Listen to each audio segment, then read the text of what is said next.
What's going on, people? It's your boy John, coming back at you again with another video. Back in my humble abode, as you can see. Not in the forest, but sometimes I think it's good to have just a really relaxed session, where you're just sitting down, you're listening to me talk. There's not a lot of breathing going on. And when I say that, I mean I'm still breathing, but I'm not breathing loudly like I do when I'm in the forest and I'm walking for hours and hours. And I'm literally like, so guys, this is what I'm talking about, and this is what we have to do, and this is what it's like, it gets a bit too much after a while. So anyway, how's it going? Hope you're having a good day, good weekend, whenever you watch this video. Good day, good morning, whatever. Good sentiments are blessed upon you.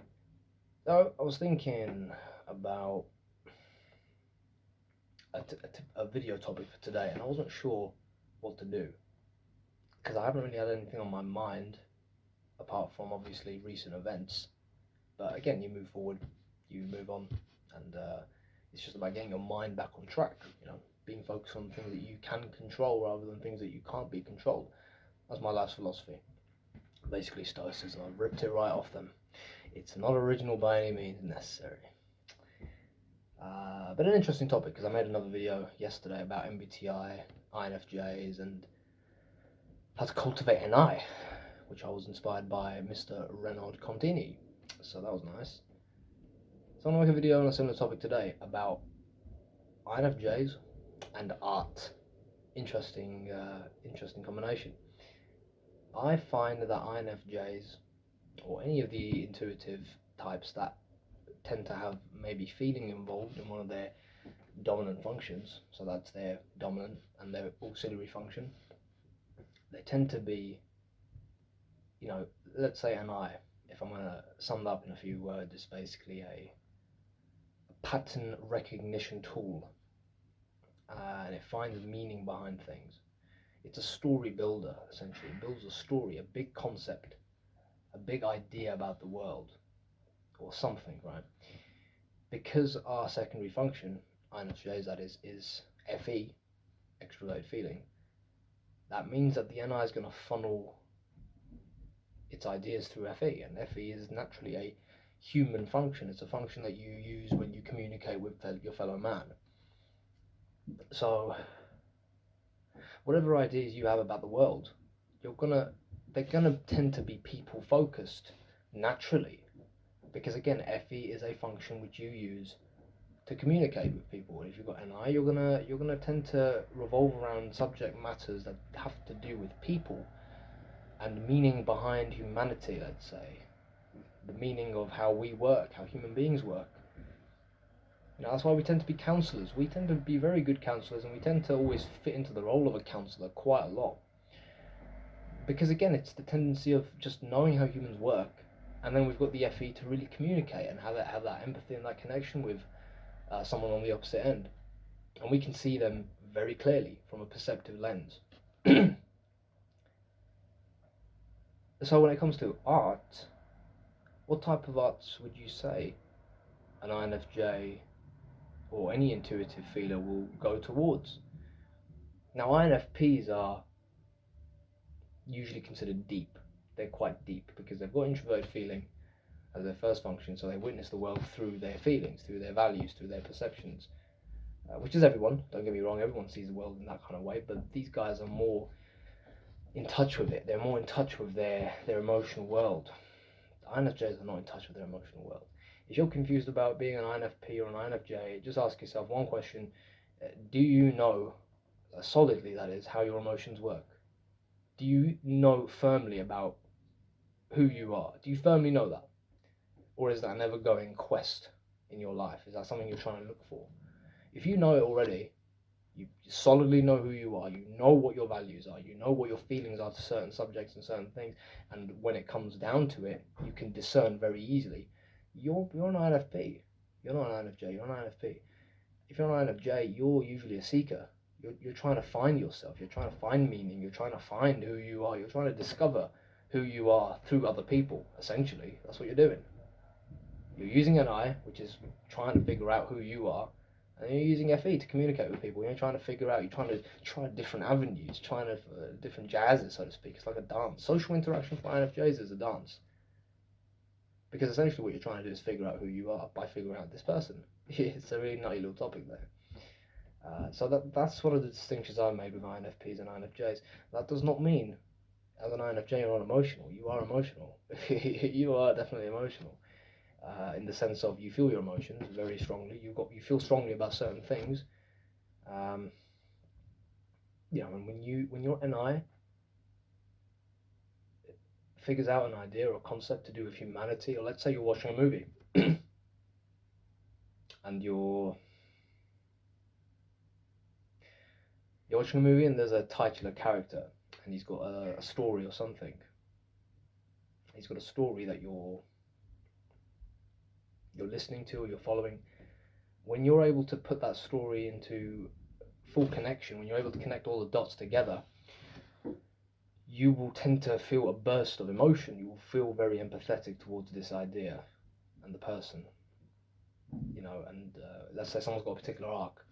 You will look at that and you will witness its beauty very easily. Same goes for philosophy. When you read a beautiful piece of philosophy, you will relate this to the world and you will feel a strong sentiment towards it. I don't know what kind of emotion you would feel, but usually sentiment.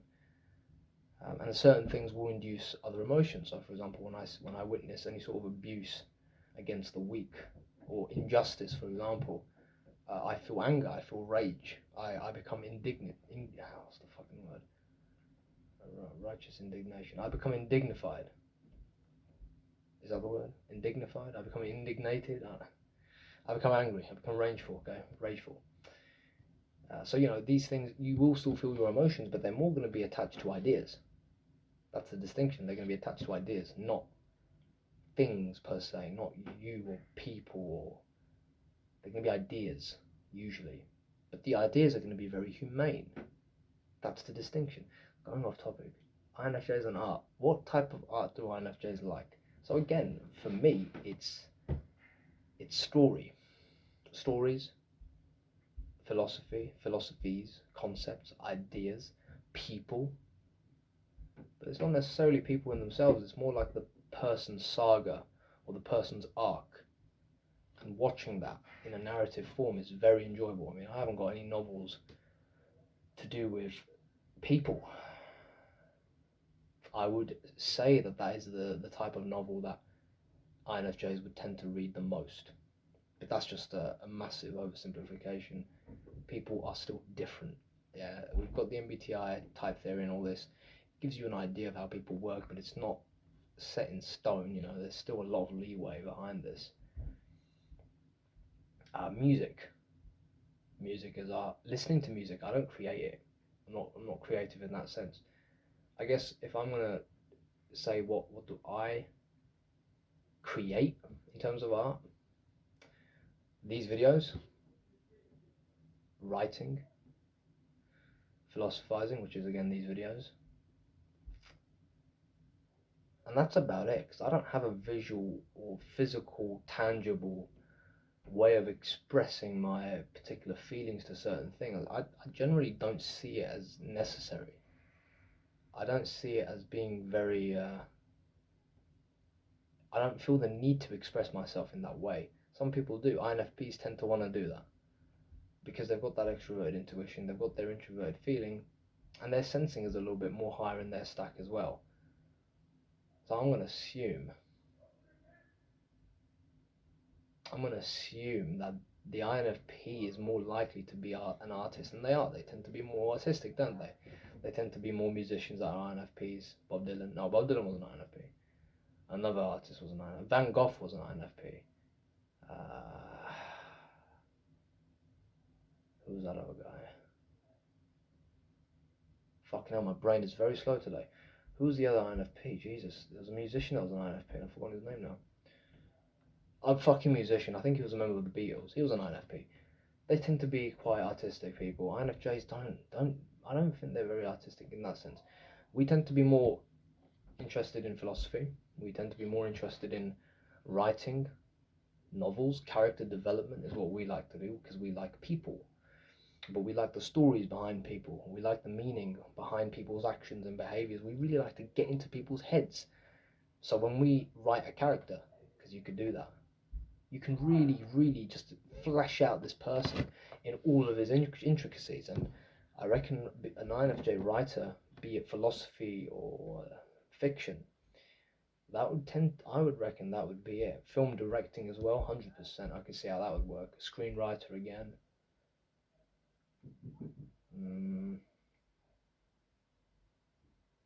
Self-help books, 100%. 100%. These are our type of artistic expressions. And if you really look at it from the function point of view, you've got an I, which is the basic meaning or story or concept that wants to be expressed in all of its different dimensions. So it's going to be expressed in FE, it's going to come through speech. FE will then manifest itself in all of the different areas, actually. So not just speech, but it will also express itself in writing. It will express itself in fucking hell, you could express the FE in all these different ways, but I guess the main ways that I will say FE can be expressed from my knowledge as of now is going to be writing and speech. So being a public speaker could be a definite role for INFJs. Now here's the thing about INFJs as well, is because of the introvert, people tend to think that they're quite passive or meek or that kind of thing, and I think that's a broad generalization, because that definitely put me off from identifying with INFJs for a while, because I kept on reading the word sensitive, I kept on reading the word gentle and kind, and these are good traits, and these are traits that INFJs have, yes, but you can be an assertive and very outspoken INFJ, because that's me. I'm an outspoken and very assertive INFJ. I really say what's on my mind, I say how I feel,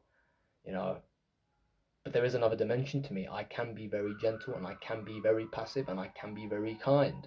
But I can also be the other. I can go to the other side of the spectrum as well, if need be, if the situation calls for it. So the stereotyping the INFJ based on these traits, I think, is a bit just off-putting. I think it should stop, to be honest. God, what is that? Idiot making a noise. So yeah. I think definitely public speaking could be an avenue for INFJs. Definitely. If anything, I'm kind of doubting if I'm an INFJ or am I an ENFJ now. Again, I'm always confused about what my type is. It's definitely an NF. I know that for sure. But when it comes to the other things, so the judging or the introverted or extroversion aspect of things, I don't know. I have to see. I have to live out my life a little bit more to really get a solid grip on what my type is.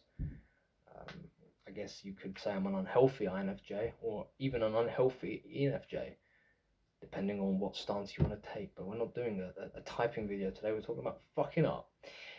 Religion, if you want to count religion or spirituality as art, you can go ahead. I don't count it as art because it's not a creative expression of your inner world. But it's an interesting topic. Let me know what type of art you're interested in if you're an INFJ, or if you are a different type. Actually, tell me what your type is and what type of art you like. I'm intrigued to hear. To be honest, it's an interesting topic because I don't really know a lot about this, about types, MBTI theory, and art. I know the sensors will be attracted to aesthetics, but then so can INFJs. I know I'm very attracted to aesthetics. I love aesthetics. I mean, I've got the statue right here, mainly because of the aesthetic, and of course the deeper meaning behind having a statue of Hercules, the god of bodybuilding, right? Aesthetics, like having a room designed in a certain way, or having certain colors, having a certain vibe in your room or in an environment, definitely plays a massive effect to INFJs, because again, INFJs are quite sensitive to the outside environment. They really are. They take everything in. That's the thing about introverted intuition, is it's taking everything in. So INFJs tend to be slow. They tend to be slow, like slow in everything. I mean, slow in speech, slow in talking, slow in walking. Like, I would say one of the best things as an INFJ, one of the best advices I can give you, sound like Arnold Schwarzenegger now. One of the best advices, I said it again. I'm gonna fucking own it now. One of the best advices an INFJ can give to another INFJ is take things slow. Don't try and rush things, and don't, if you're in a hectic state of mind, just work on being, get present, get calm, get steady, because you're not designed to be a very fast-paced person. You're designed to be a very slow, steady, thoughtful, but focused person. And that's where you thrive. You thrive in that situation. Whereas if you do things really quickly and everything, that's just going to fall flat in your face. It's not going to go well. But yeah, I think that's going to be it. I hope you enjoyed the video, and do tell me your type, and do tell me what kind of art you like. If you want to do a little bit more of a little jazzy comment, go right ahead, feel free. I'm watching all the comments and I'm waiting for inspiration so I can have more videos to make. Sounds like I'm a leech. I know. I'm just tired. Take it easy, guys. I'll see you in the next one.